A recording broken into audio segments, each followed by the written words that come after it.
Our next presentation is by Solihull Action through Advocacy, who are coming to talk about a project that they've been involved in. We're really, really pleased to have the guys here talking about this very, very exciting project. Hi everyone, and thank you for inviting us to speak at this year's conference. It is wonderful to be here and to celebrate the social history of Learning Disability Group 25th anniversary. My name is Kathleen and I am here today with Claire, Colom and Jennifer. We are here from Solihull Action through Advocacy. We have been doing a national lottery project called Ellen Lives Remembered. The problem is all about researching and recording the issues of people with learning disabilities in Solihull. We have been looking at two industrial and where in Solihull where people were learning disabilities used to live. Their places were kept away from the outside world. We have learned lots of different things in the past and talking to lots of wonderful people. Today we are going to share some of our findings around the idea of belonging and how life has changed for some of the residents. To belong can mean many different things. Usually there are good things such as feeling accepted or at home somewhere, but can be also be used as bad ways, like being labelled or belonging to a system. It can be very hard to get out of this system or an institution. People have had to fight to do this, and some are still fighting today. Some people may find some of these things we talk about upsetting. So here is what we are going to look at today. First, we will give you your background of institutions. Then we'll talk about fears of belonging. This is how we explain the idea of belonging. Thank you very much. And Gloria, by the way. Pardon? And Gloria. Okay, Gloria. We will then talk about the two institutions. We have looked at the partner. There are Middlefield Hospital and Hampton Manor.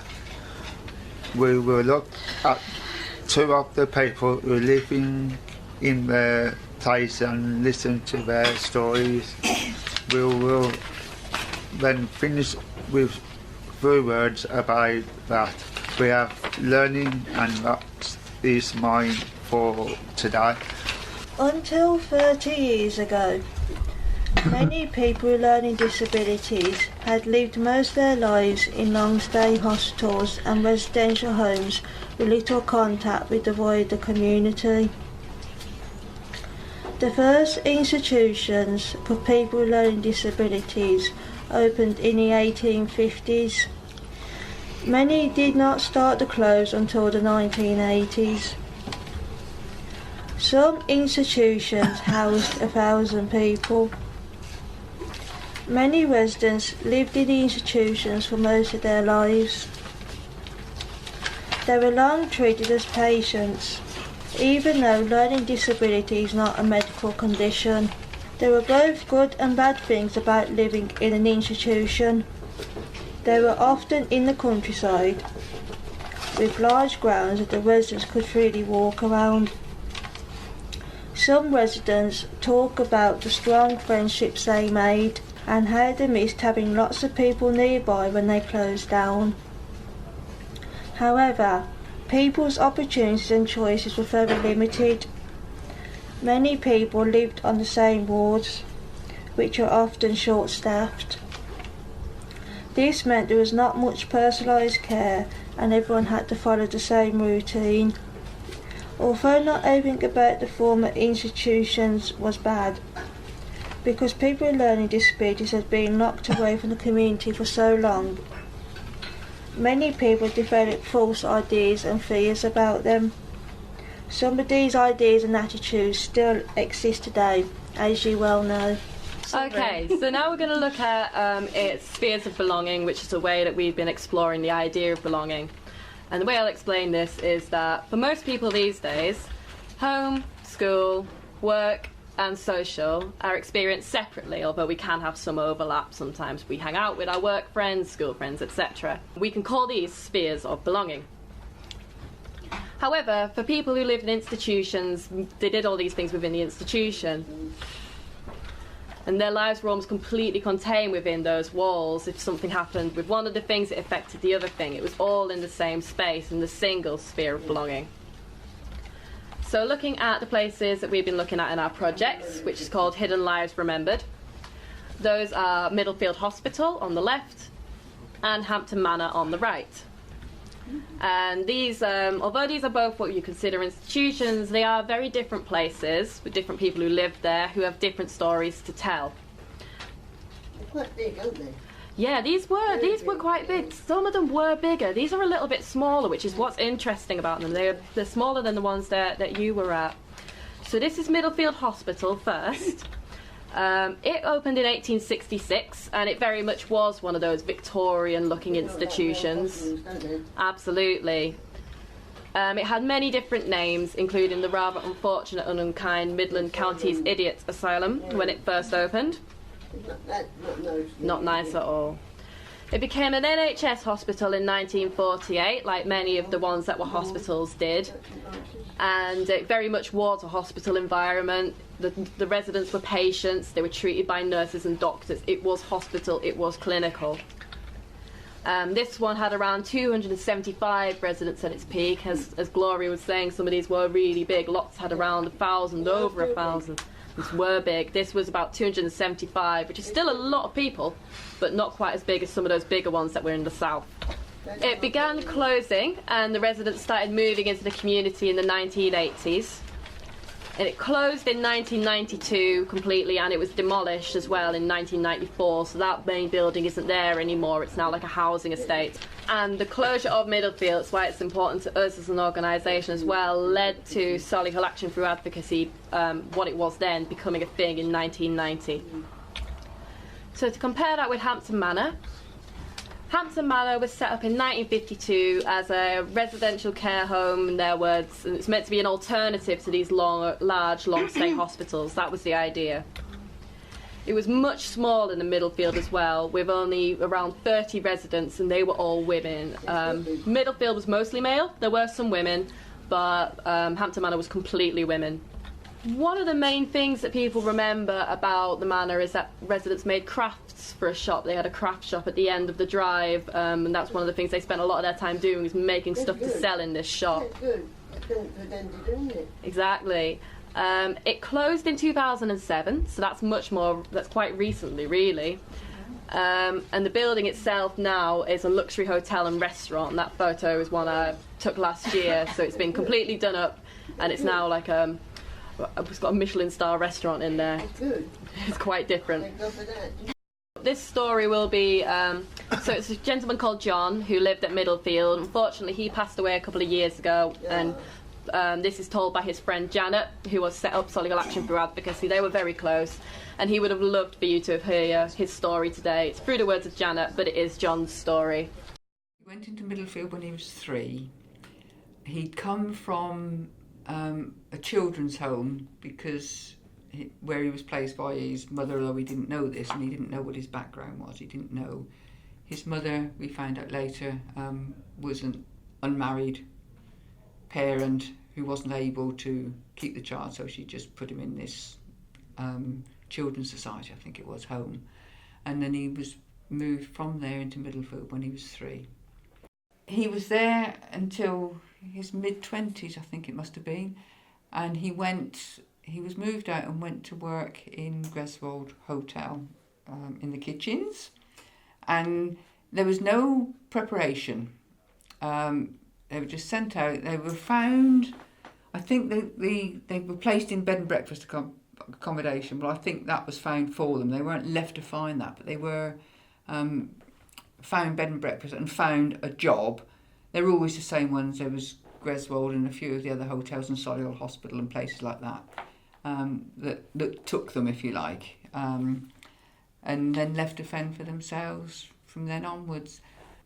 And he always gets very agitated, and I should imagine he would have been the same, just dumped, really, feeling that he'd always had somebody to care for him, or staff that he could go and ask if ever he wanted anything. And that was going to go, and I know that would have made him incredibly anxious, given the sort of guy he was. Generally, I think for all of us that don't live in institutional care, you've always got somebody feeding you as you're growing old about what goes on. You might not think they are, but your parents and your family and your school all around you, you're learning about the world, what goes on in everyday life. But John went to school in the institution. He never came outside apart from the walk around. That was the only world that there was. So to suddenly have to cope with what goes on, I think was pretty traumatic for him, really. He was happiest when he could meet up with the people that he'd consider would be brought up with, really. Always wanted to know what they were doing. Everybody else, he could tell you, even after those 50 years, he could name everybody and tell you something about everybody. And the staff, he knew all the staff's names. He could tell you which staff he really liked and which staff he wasn't quite so keen on, really.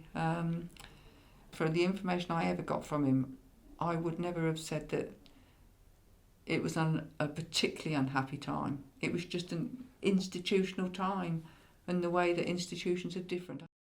There's a bit of John's story.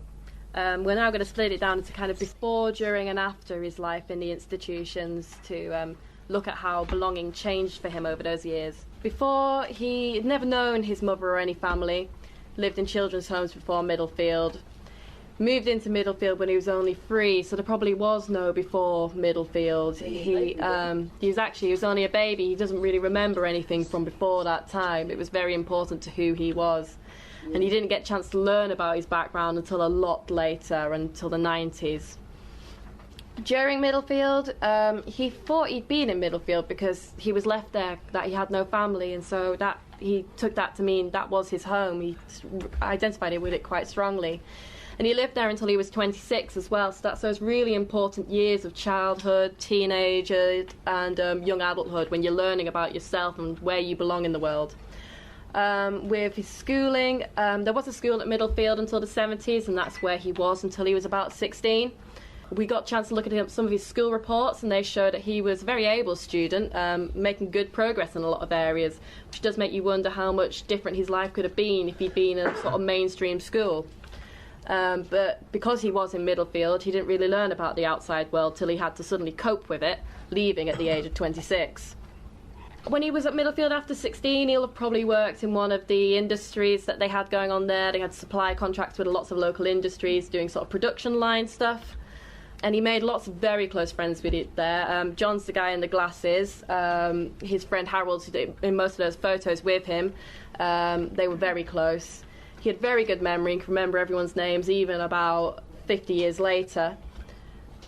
So when he left Middlefield, initially he lived at the Greswold Hotel, which is actually only around the corner from Middlefield Hospital, but he was suddenly completely removed from everything he knew. All those contacts he had completely lost until the hospital closed 30 years later. He then went through a series of other places in the sort of Birmingham area, but lots of them weren't very good for him. The neighbours weren't very nice. But eventually he moved down to Plymouth to live by the sea, which was always his dream, and they were the happiest years of his life.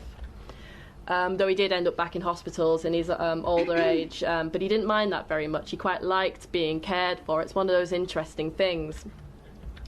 The school, yeah, he seemed to be able to read and write to a reasonable extent. They'd at least taught him that, but not much about kind of cooking and things like that, and he never learn't how to do that afterwards either. He worked in a series of roles, such as at the Greswold and at Cars Paints, Middlefield was always a very important part of his self-identity, but as I was saying, when he moved out in the 60s, he lost all those contacts until the hospital closed, and people like Solihull Action for Advocacy tried to reunite these people. They still meant so much to him 30 years later, but he had no contact with them for 30 years. He also became very close to Janet in that time, the lady who was speaking on his behalf. And when he moved to Plymouth, he'd learned how to sort of join these different groups to find new social circles, having suddenly been removed from everything he knew for such a long time.